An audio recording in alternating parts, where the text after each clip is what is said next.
All right, looks like we have enough people in here to get started.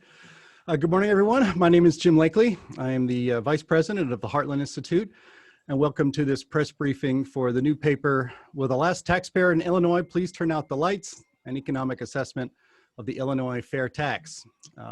This examination of what the so-called fair tax would do to Illinois, its people, and its economy was written by esteemed economists Arthur Laffer, Stephen Moore, and Erwin Antoni. We have Stephen Moore and Erwin Antoni with us today. We're hoping to get Dr. Laffer in here as well. We'll see. But let's just get right into letting them explain their economic analysis of the fair tax, and then I will be moderating Q&A at the end. So you can either put your questions in the Q&A section of the Q&A section of this Zoom webinar. You can also put it in the chat, or you can raise your hand, and I'll try to pipe you in so you can answer. You can ask the question yourself. So without further ado, let's throw it to Steve Moore to start talking about this important examination of the fair tax in Illinois. Hi, Jim. Good to be with you. Thanks to Heartland Institute for sponsoring this study. This is an analysis that we've done. We've done this for a number of states around the country. We have the data for all 50 states going back for the last 50 or 60 years. So we have incredibly comprehensive data on the analysis of what impact things like, hold on, this is Arthur Laffer, somebody just, hey Arthur, we're waiting for you. Hello? He's getting on. Okay, bye. Hi. Bye. We're waiting for you. Hi. Hello, Steve. Oh, good. We got him. Okay. I just Steve, I can only say a few seconds. All right. I know that you're pressed for time, so we just were getting started. Why don't you just tell it? Just, you know what? I was starting to say this is based on what 45, 50 years worth of data, and so what?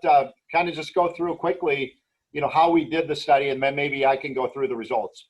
Yeah. Well, what we did was we did a group of things in the study, Steve, and we looked at the Illinois history. As you may know, I think it was 69 or so that Ogilvy put in the income tax in Illinois. Illinois almost at that moment started to decline, its total period of decline with higher taxes. I was at the University of Chicago then. As you know, I was a Chicago resident for 10 years at the University of Chicago, went through all the ranks there. We have a long history of what Illinois' behavior has been, which comports precisely with all the stuff we've done. We also have all the states that have introduced an income tax, which is Illinois was one of them, but so was Rhode Island, so was Maine, so was Connecticut, so was New Jersey, so was Pennsylvania, Ohio, Indiana, Nebraska, Michigan. Every one of those states, Steve, that introduced the income tax declined relative to the rest of the nation by huge amounts. We have enormous evidence of the damage that can be done by increasing tax rates, especially progressive tax rates. If you're going to collect taxes, you want to do it on a low, broad-based, flat tax basis. But this initiative in Illinois is the single worst initiative I've ever seen, which makes the tax code so progressive that no one thinks it's fair. These people will continue outmigration, and the outmigration has been going on like mad. And people with income, all the employers, these are the people who are going to leave. The people who can't leave, the poor, the minorities, the disenfranchised in Illinois are going to be the ones that suffer the most. I mean, whether it's tax increases and seeing what's happened historically, it's always worked to the detriment of the economy. It's always led to outmigration, tax evasion, tax avoidance, all of that stuff. And then when we have tax cuts, you can see the exact opposite effects. You know, the booms come. Look at Florida, look at Texas, look at Tennessee, look at Nevada. Look at these low tax states that have done really, really well and are receiving all the people. And Illinois is just at the wrong time at the wrong place. And if they do this, they won't be able to retract it.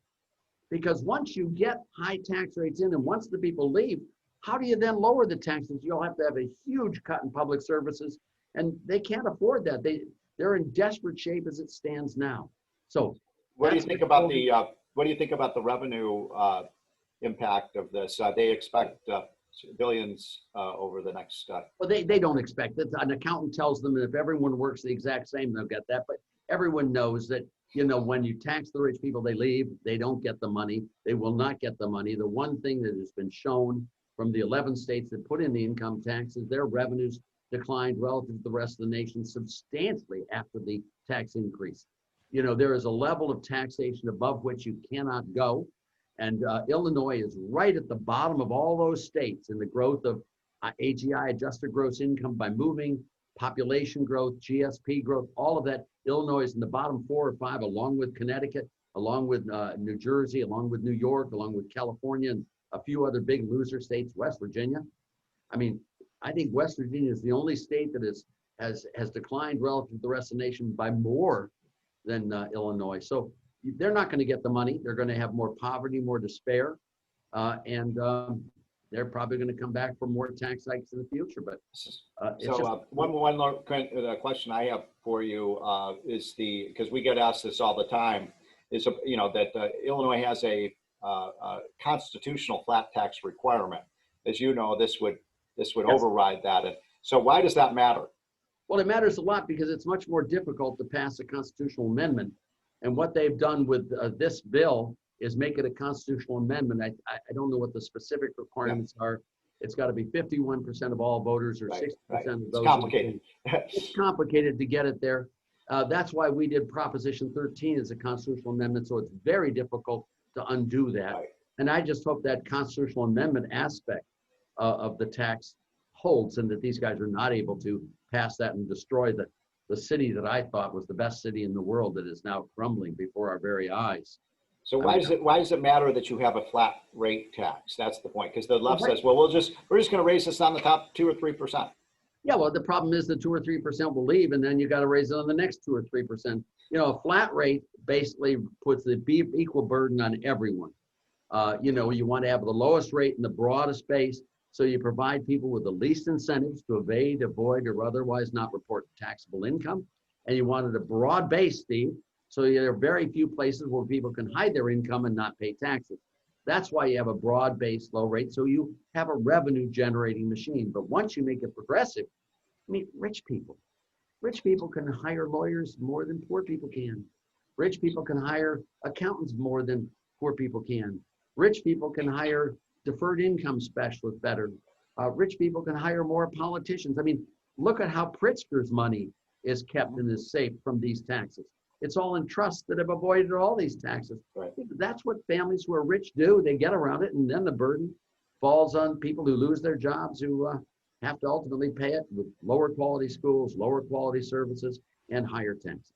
So do you have a few more minutes, or what's your? Well, I've got a board call that I've got to go to. You've got a TV thing too. So maybe just today for an 80-year-old man, it's just too much. So maybe can you take 1 or 2 questions from? Sure, I'd love to take 1 or 2 questions. Okay. Why don't we do that, Jim? If anyone has questions, and then as soon as they're done with Arthur, EJ and I can actually go over some of the specific findings of the study.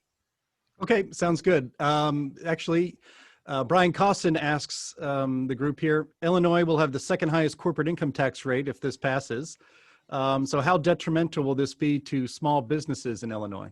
Yeah, let me just put it this way. If you have 2 locations, A and B, if you raise taxes in B, and if you lower them in A, producers and manufacturers and people are going to move from B to A. The whole out-migration from Illinois, businesses, jobs, people, and income, AGI, the whole flow of that is because Illinois is no longer competitive with the rest of the country. And by raising these taxes even higher, they'll even become less competitive. And you'll see the outflow increase dramatically, and you'll see poverty increase a lot. And small businesses are going to get hammered. Yeah, the chairman of the Heartland Institute actually sent an email yesterday saying that there's a new way to levy or to measure the tax of living in Illinois. That a U-Haul to leave Illinois is about $900. A U-Haul to get into Illinois is about $200. So, and I did that when I left California coming to Tennessee. I picked Tennessee because it's the lowest tax state in the nation, and I did that. And the U-Haul was like huge differences, and I did it back then in 2006. I used the U-Hauls. I drove them out from California to, I drove from from Tennessee to California, which is really cheap.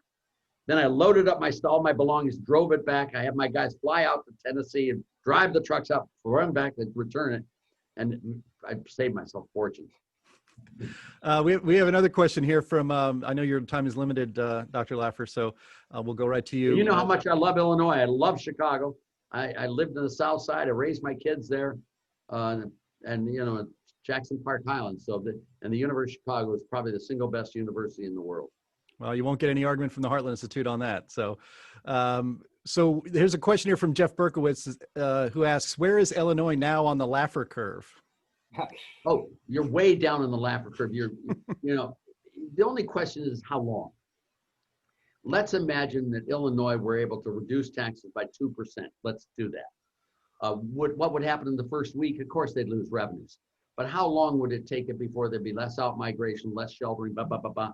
It wouldn't be long in Illinois' case. But, you know, the problem is there would be a period there if you got rid of the income tax in Illinois, let's say we ran the film backwards until we got to Ogilvy, and then we got rid of Ogilvy and we had no income tax, Illinois. That would be a very tough period for quite a while until those revenues came back up.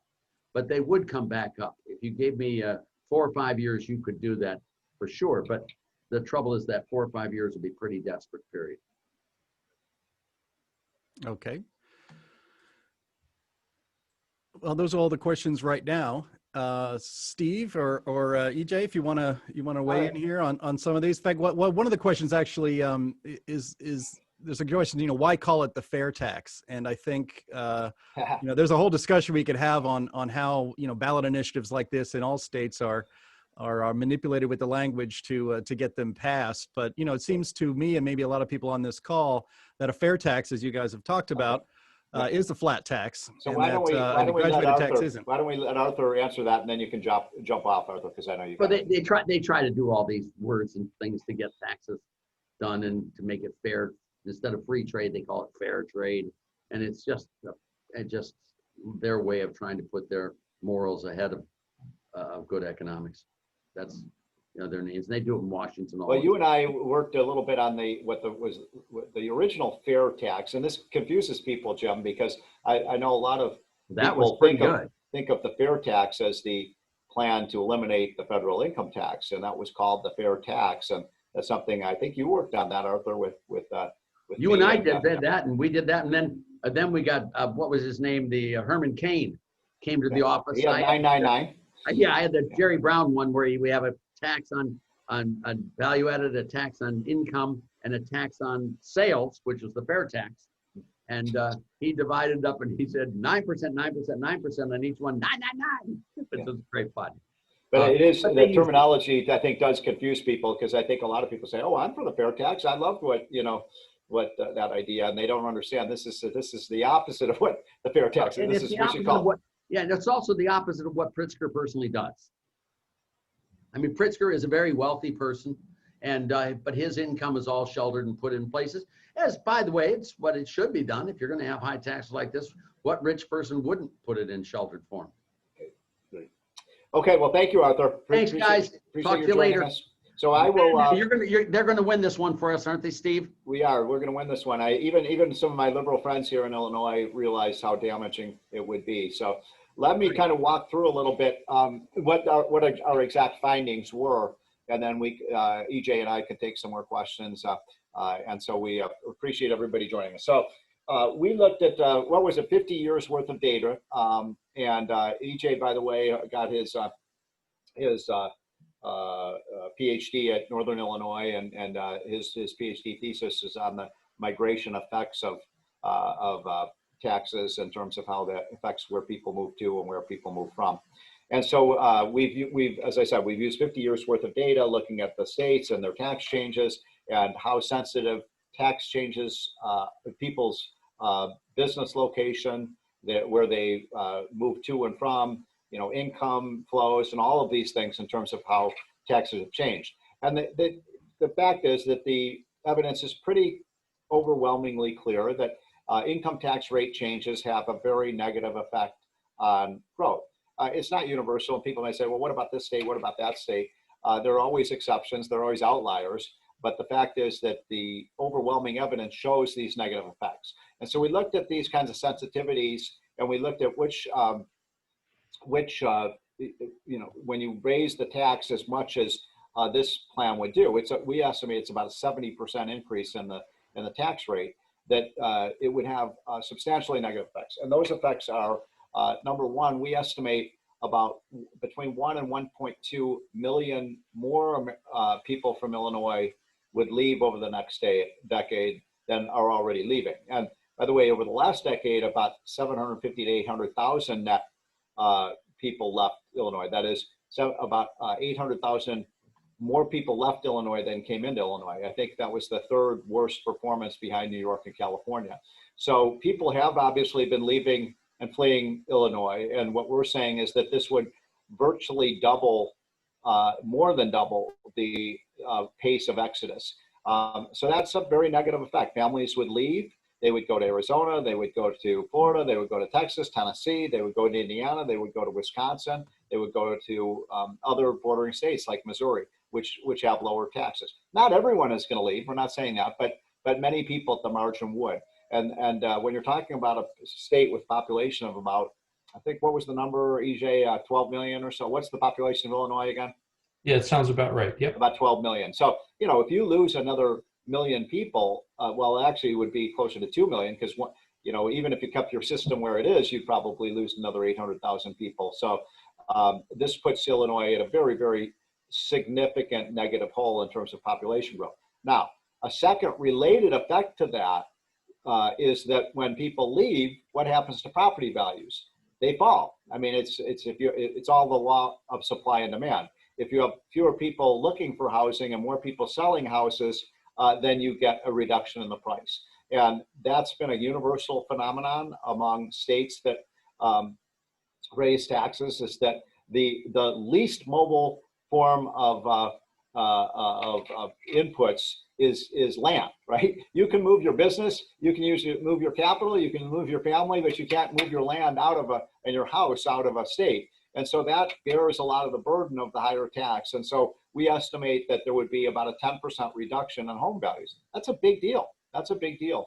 For somebody who has, let's say, $400,000 of equity in their home, you're talking about a $40,000 to $50,000 reduction in the value of their house when they sell it. And for many people, millions of people in Illinois, the number one form of saving they have is in the equity they have in their house. So that would be an extreme negative thing. By the way, that's not just rich people. We're not talking about $1 and $2 and $3 and $4 million houses. We're talking about houses throughout the economy, throughout the scale would fall. The third effect is on jobs. We find that there would be about 500,000 fewer jobs after 10 years with this new tax. It's hard to estimate, as Arthur was saying, how quickly the jobs would leave, but they would leave, and they would certainly leave, after 2 or 3 or 4 or 5, 6 years. They might not leave smack right away, and by the way, you will have an immediate effect. You will have a lot of people who just throw up their hands and say, we're done with Illinois if this passes, even maybe before the tax increase formally takes charge. So those are the most important negative effects that we find, and they are, again, very significant. I want to make another couple quick points, and then EJ may have some comments, then we'll take some questions.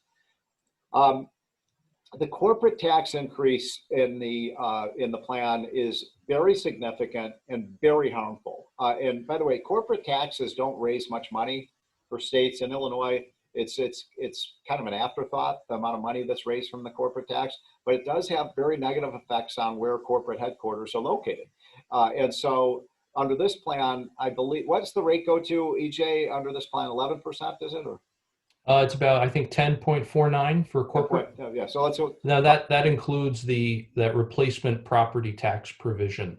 Got it. That's in there as well. So that is a very, very significant increase, but also Illinois already started as a very high corporate income tax state. And so we estimate that there is only one other state in the country that would have a higher corporate tax. I think it's Rhode Island. I don't remember. New Jersey, I believe. I think it's New Jersey. Which one? New Jersey.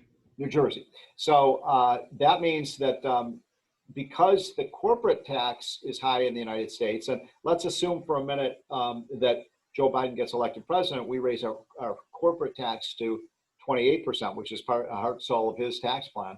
And you raise the federal rate to 28, and then you add on top of that the 10.5% Illinois rate. it would mean that in the entire hemisphere, entire globe, in the entire planet, the highest corporate tax rate in the entire world would be in New Jersey, and the second highest corporate tax rate in the entire world would be Illinois. That's not where you want to be. You don't want Illinois to be a tax hell, and it would. And that would mean, to the extent that there are any tax corporate headquarters left in Illinois, some of those would leave. So that's a very negative effect. Two other quick points. Now this is an obvious point, but I think it's something that I think voters should be aware of. This is a tax on small business. Our research finds that about half of the people who would pay this tax are these, quote, rich people. About half of them are business owners. They have small businesses, they have medium-sized businesses, they have big businesses, they are employers. And when you tax the employer, you know, you're going to get less jobs, and you're going to get less wage increase, and you're going to get less benefits. Employers, if they have to pay more tax, that money has to come out of somewhere. And one of the places it comes out of is wages, salaries, and benefits. And so that's one of the reasons, by the way, the tax destroys jobs. Small businesses are the victims of this, the men and women who run these small companies. That's point number one. Point number two, I can't think of a worse possible time for Illinois to be raising taxes than right now. I was in Chicago this morning. Right now I'm in Arlington Heights at the Heartland Institute office, but Chicago is dead. It's dead. It's heartbreaking to see, you know, almost nobody downtown, and there's very little traffic, very little commerce, you know, and now the restaurants are being closed again. Just at the very moment that small businesses are starting to get their feet back on the ground and starting to hire back workers who lost their jobs, Illinois is going to clobber them with a big tax increase. It just doesn't make any sense. It's really bad economics, especially now. And one related point to this that also makes this a bad time to do this is that the tax code, the federal tax code, used to allow states to people in high tax states to deduct their state and local taxes from their federal taxes. So that, for example, a tax rate increase like this, 40% of the cost of that would be borne by people out of the state, because people in Illinois like J.B. Pritzker could actually write off 40% of the increase on their federal taxes. That's no longer allowable. We capped that at $10,000. So that means the entire burden of the tax is borne by the person living in Illinois. You can't, there's no exporting the tax to other people. And that's important because our analysis and our report is based on the old tax system, because that's the only thing we have data for. So what I'm saying is we probably underestimated the negative effects of this tax increase because of the fact that you can no longer deduct state and local taxes. I think, EJ, did I leave out anything important? I think I'd just like to say that when we did our estimates, we tried to be as conservative as possible. And I think it's an interesting contrast with what Pritzker and his team have done in terms of their estimates being, I guess you could say, as aggressive as possible. And the first thing there is that, as this is something that Dr. Laffer alluded to, all of their estimates are just static, which basically means that they assume no behavioral changes on the part of anyone once these tax rates are implemented. And we made all of our estimates dynamic. So we assume that A does not just affect B, A is going to affect C, D, E, et cetera. So the home values is a good example of that, right? Job growth, job creation, number of small businesses remaining in the state, those are good examples. And then it was also very interesting, the assumptions that were made on the part of the Pritzker team as well. One good example of that was they say that only the top 1%, right, in Illinois are actually going to have to pay more under this tax, and then 99% of people in Illinois are going to get a tax cut. Now that, I mean, that's been debunked by, you know, several different good pieces of analyses, but one fact right away that jumps out is the fact that Illinois historically has actually had a relatively high proportion of millionaires relative to the rest of the country. And even despite the last decade of severe outmigration, especially of the high income earners, they still have, I think it's between 7 and 8% of their households are millionaire households.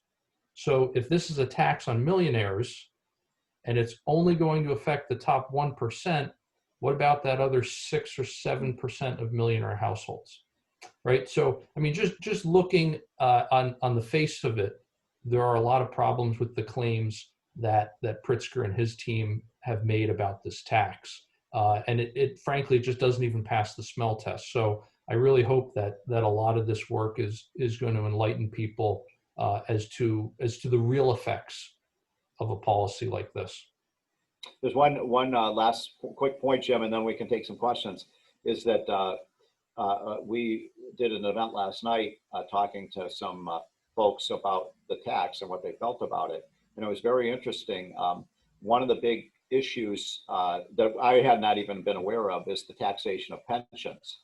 And a lot of seniors came up to me and saying they're scared to death of this tax increase because they think it opens the door to increasing taxes on their pensions, which for many seniors is their, number one source of income. And these were not rich people. So that's another thing to worry about, is how this will affect. The problem is if this thing passes, it obviously has its immediate effect, but it also blows up the whole, it makes it much easier for the politicians in Springfield to raise taxes in the future, and not just on the top 1 or 2 or 3 or 4 or 5%, on everyone. And I guess if you trust the politicians in Springfield to do the right thing, maybe you should vote for this, but I don't think many people do. So I think, Jim, why don't we just I saw some comments coming on my screen when we were talking, but why don't you see if people have either questions that they want to ask us over there, or print questions. Sure.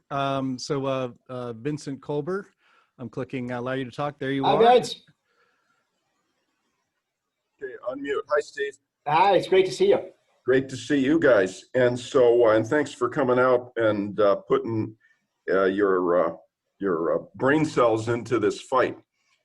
Would you agree that one of the underappreciated effects of these high state income tax rates is the loss of political influence?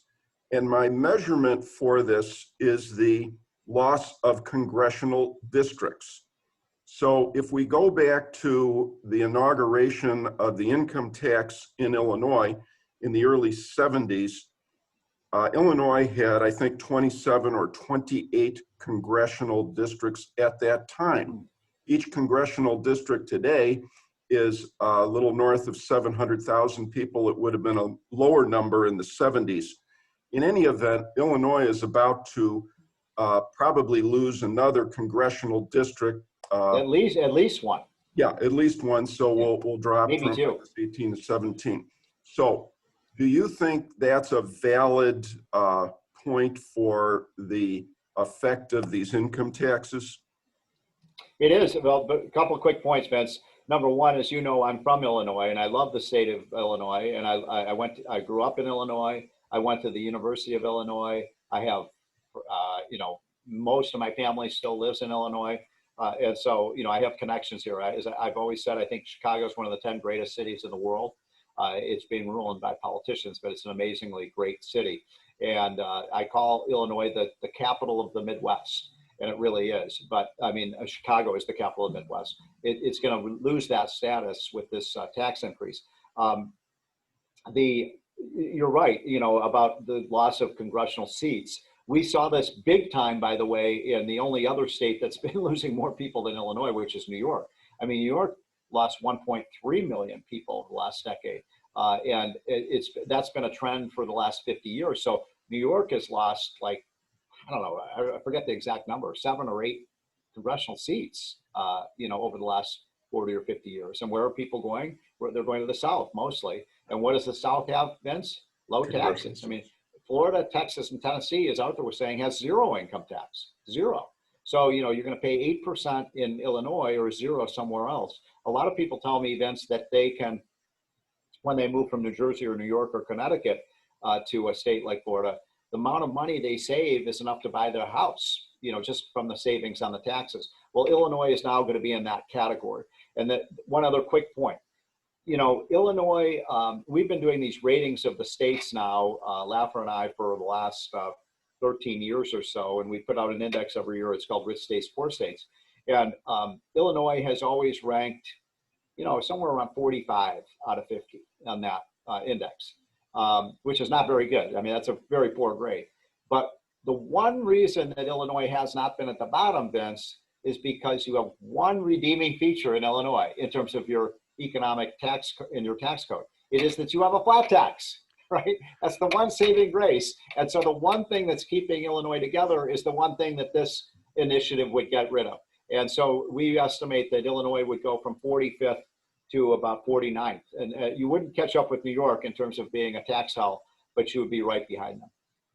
And Steve, if I could just add on to that, to Vince's point, as far as the political representation goes, you look at Illinois, for example. Illinois has lost so many people now, they've been supplanted as the 5th most populous state by who? Pennsylvania, a state that has a low flat income tax rate of 3%, right? And then bringing up New York and Florida, this has been a trend of 50 years, almost 60 years now. That's finally been completed, where Florida has, as of last year, has supplanted New York now as the 3rd most populous state. And I mean, Texas and Florida, they've been gaining 1, 2, sometimes 3 seats pretty much every census for the last 3 census in terms of seats in Congress. So absolutely, I mean, this has just devastating effects on these states where people are fleeing left and right. But I mean, Illinois, I don't think is a lost cause. To Steve's point, it's a great state filled with great people.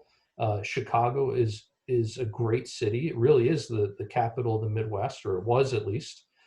It's in a great location. It's a rail hub. It's a shipping hub for all the traffic coming in and out of the ports on Lake Michigan.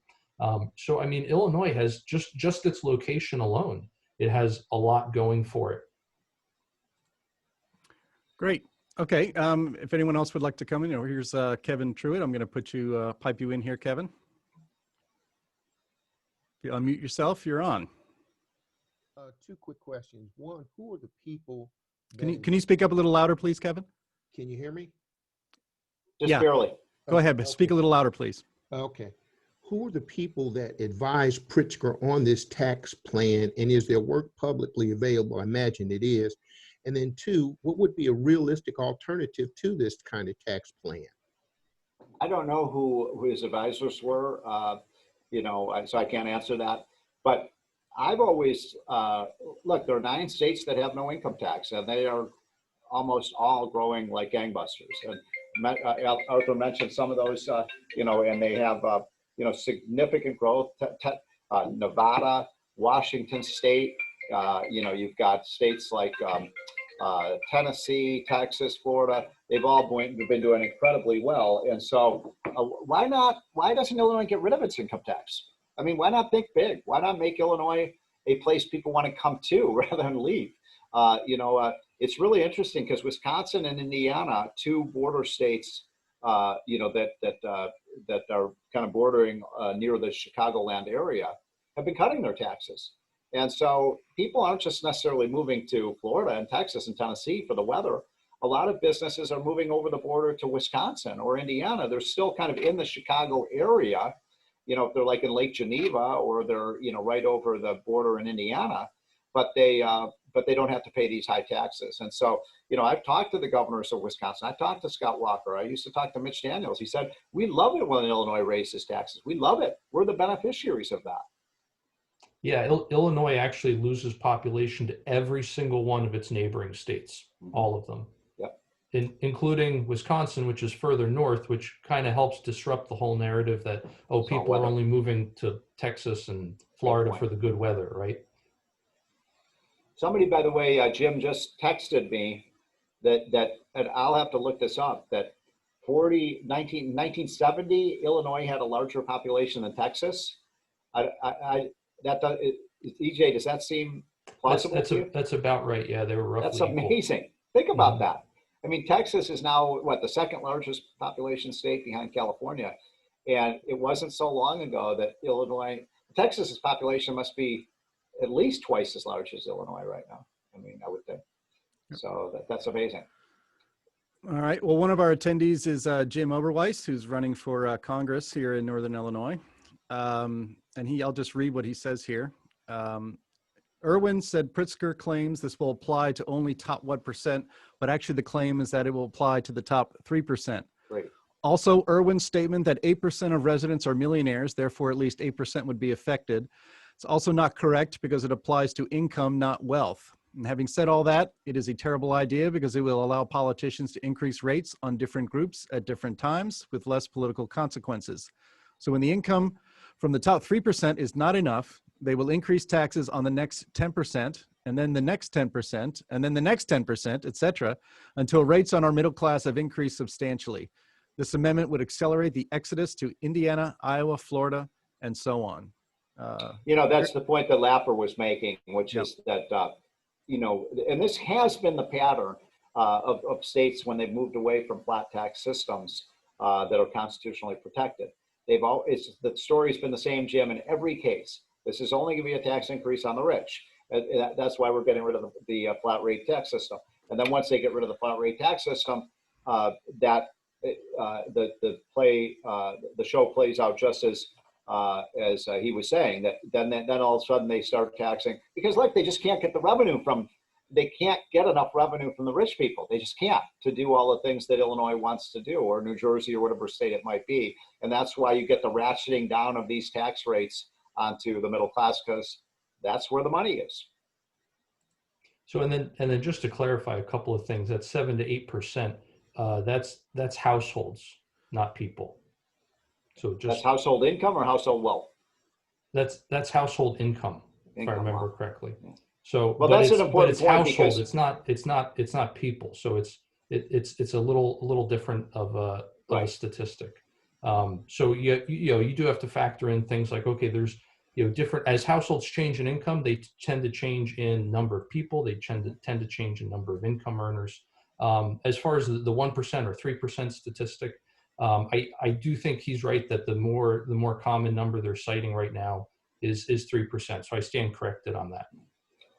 Okay. Thank you. In fact, Brian Costin here, he says that Illinois' population in 1970 was equivalent to that of Texas. Now Texas has 16 million more people than Illinois. And if we spent the same per capita as Texas, we could get rid of our income tax. Wow. And that brings me to a question, kind of segues here. Kurt Byron asks, if states eliminate income taxes, what are the alternatives for states to raise revenues to cover their budgets?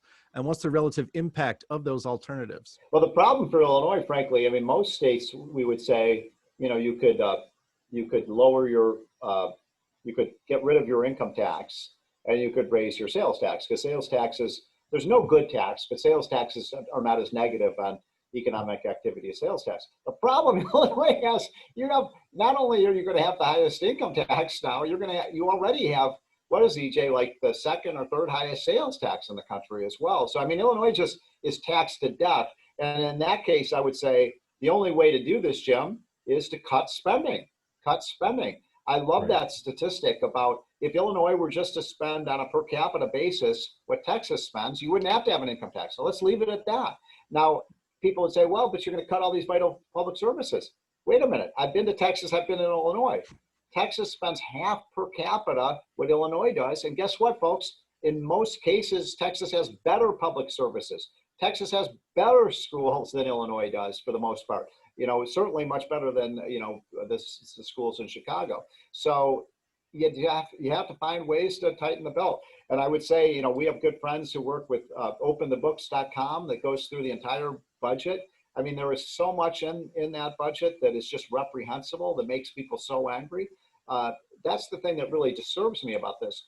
There's no reforms. This is just a massive tax increase. There's not a reform of anything. There's no reform of education. There's no reform of the civil service system. There's no reform of the pension system, which, I mean, everyone listening to this show and watching this press conference knows that everyone knows it's the pensions. So you're going to have this massive tax increase that hurts the state, hurts pensioners, hurts the job opportunities of people in Illinois, and all the money is going to go for these big fat government pensions that are unaffordable. That's not fair. And one of the things that we might recommend if they're looking at trying to replace the income tax, go to a zero income tax. How do other states get revenue then, and it tends to be things like sales taxes. So you can look at a state like Tennessee that has been growing like crazy the last decade. They have no income tax. They have the Hall tax, which they're starting to phase out, which is on interest and dividends. But I think by next year that's going down to zero. But regardless, what's their sales tax at? It's almost 10%. Well, part of the problem in Illinois is, especially in places like Cook County, you may already have a 10% sales tax. So again, to Steve's point, you can't really raise taxes anymore. You need to cut spending. Illinois, not only have their tax rates been going up, but their revenue has gone up over the years as well. The problem is just that spending has gone up so much faster. So it's not a revenue problem, it's a spending problem. Well, It's starting to become a revenue problem, however, as so many people leave the state. That's forcing revenues to go down because they're taking their jobs with them, they're taking their incomes with them. So this is why, it's amazing when you look at some of these states like Florida and Texas and Tennessee that have been just these high octane economies. They've been cutting their taxes, even though they don't have an income tax. They've been cutting, their property taxes. You mentioned the fact that they got rid of the tax on dividends. Why did they do that? Because they had so much growth, they had revenue. So really, the solution to Illinois' problems are not to pass anti-growth initiatives like the Pritzker tax. It's to pass pro-growth. You get more. Every time a new job comes into the state, every time a new business comes into the state, it means more revenues. It means more money to be able to pay teachers and so on. Every time a millionaire leaves the state, it's less revenues.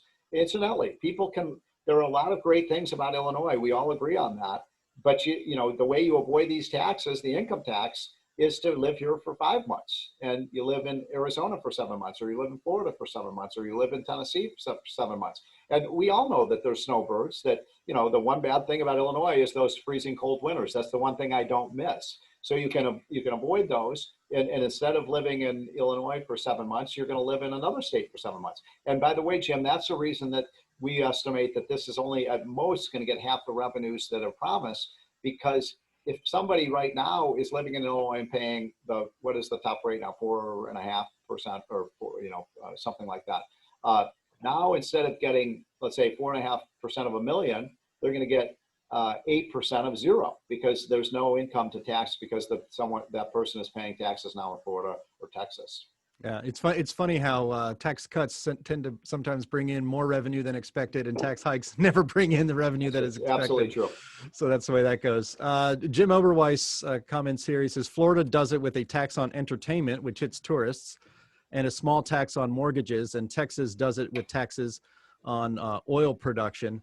And I don't know if this is true or not, and if it is, this is quite ironic. Janice Sleeter says, by the way, the Pritzker trusts are all in Texas. So it's not just people fleeing Texas; it's other. Well, by the way, Jim, I mean, look, it is true that many of the no income tax states are resource states, but guess what? Illinois is a resource state. Illinois has oil, gas, coal. I mean, what a better way to get tax revenues and economic development than to use them. And yet Illinois has shut down a lot of its natural resource excavation, which is really harmful to the state. But Texas is diversified. I mean, the idea that Texas is just getting all its money from oil revenues is not true. I mean, the oil and gas, industry is the ultimate boom and bust cycle. But Texas has gotten through that with no income tax, very well. Yeah, I just want to remind everybody that you can get a copy of this, of the paper that we're discussing today at heartland.org. It's featured right there on the front page. Very easy. You can get it free PDF. Dr. Antoni, were you about to say something before I interrupt? Yeah, just again, the fact is, our research has shown repetitively that people prefer to pay things like sales taxes. They would much prefer consumption taxes to income taxes. Property taxes are especially bad, at least on a percentage basis. So the fact that you see states that do so much better when they tax consumption as opposed to taxing income or taxing property, two things that Illinois does with fervor, right? Taxing income and taxing property. It makes sense that those are the states that are doing better, the states that tax consumption and not income, that tax consumption and not property. Right. Okay. We have time for a few more questions here. If somebody wants to either raise their hand or put something in the chat. I would just note that Jim Oberweis is continuing to fact check us as we move along. He says that the Pritzker Trusts are in the Caribbean, not Texas. So they're exempt from federal taxes as well as state income taxes. So take that for what it's worth. Very interesting little factoid. Let's see. Art Ellingson asks or comments here. If the tax amendment passes and they start taxing retirement income, what will happen to the hundreds of teachers that I know who have moved either to Texas or Florida? Will Illinois withhold income taxes from the teachers who are retired but who live out of state? Well, that's it. You know, someone asked me that question last night, and I'm not totally familiar with the laws with respect to taxing pensions. I am in favor, by the way, of taxing public pensions in Illinois. I want to be clear on that. You know, the public pensions are bankrupting the state. They are double what a private sector person gets. And a way to claw that money back is to tax that. I was talking about private pensions. You know, people are getting pensions not from the government, but from their, you know, either their 401k plan or from their, private employer pension system. And those are the people who are worried about, you know, having to pay a tax. But I mean, ultimately, the only way that you're going to get out of the pension crisis in Illinois is to impose a special tax on those pensions. What I don't know is if someone has, let's say, a teacher has moved, you know, taught in Illinois and moved to Florida, whether there would be a way of Illinois taxing that pension, even though the person doesn't live in Illinois. I don't know enough about the tax So laws. California is currently drafting legislation to try to do precisely that. To get tax revenue out of all the people who have fled California. And they're even trying to figure out a way to make it retroactive too.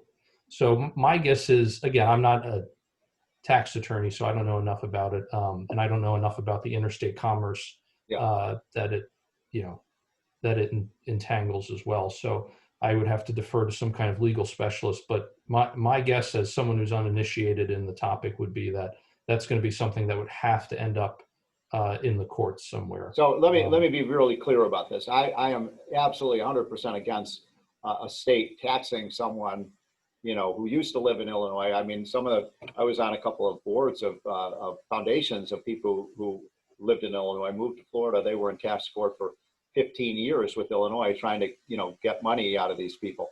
I'm talking about before Illinois sends a pension out to someone, it basically imposes a tax on it before it goes out the door. So it doesn't matter where you live. If you're getting money from the state, they're going to impose a tax on it. I think that's entirely different than, you know, taxing someone in Florida because they have property in Illinois on their income, because that's what many states are going to try to do. And I'm 100% opposed to that. Anything else before we break up? Okay, I don't see any more questions. I want to thank Steve and EJ and Art Laffer in absentia for being part of this webinar on Zoom today, and also for so the producing study is posted on the website. It is Heartland Institute. So yeah, we got to get this out to people. Obviously, Tuesday is election day, and I really believe the fate of Illinois, you know, rests on defeating this initiative. Well, let's ask that question here at the end then. So what chance do you think this has of passing? Good, fair, middling?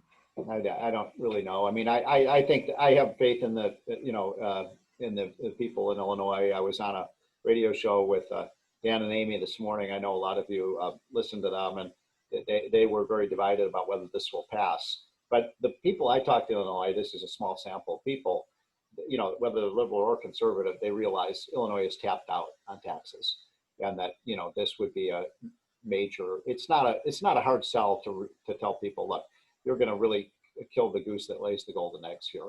And Illinois, again, let me say this again.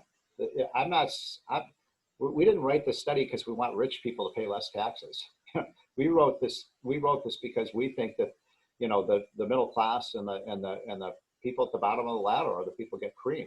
You know, whenever you have an economy that's shrinking, and, you know, there's layoffs and things, who are the first people who get laid off? They're not millionaires and billionaires. There are people at the bottom of the ladder. And so it will be very sad for the people who are really struggling to make ends meet if this tax increase is passed. and I do think it's not going to, but I wouldn't stake my life on it. And there's still a lot of time. And by the way, 6 days is a lot of time for people to make up their mind about these things. But one thing, we have to stop calling this the fair tax. We should call it the unfair tax. This is the unfair tax. Terminology matters a lot. And I think people do confuse, oh yeah, for fair taxes. Who's not for fair taxes, right? So it's the unfair tax, not the fair tax. Okay, Jim, I've got to run and catch a flight.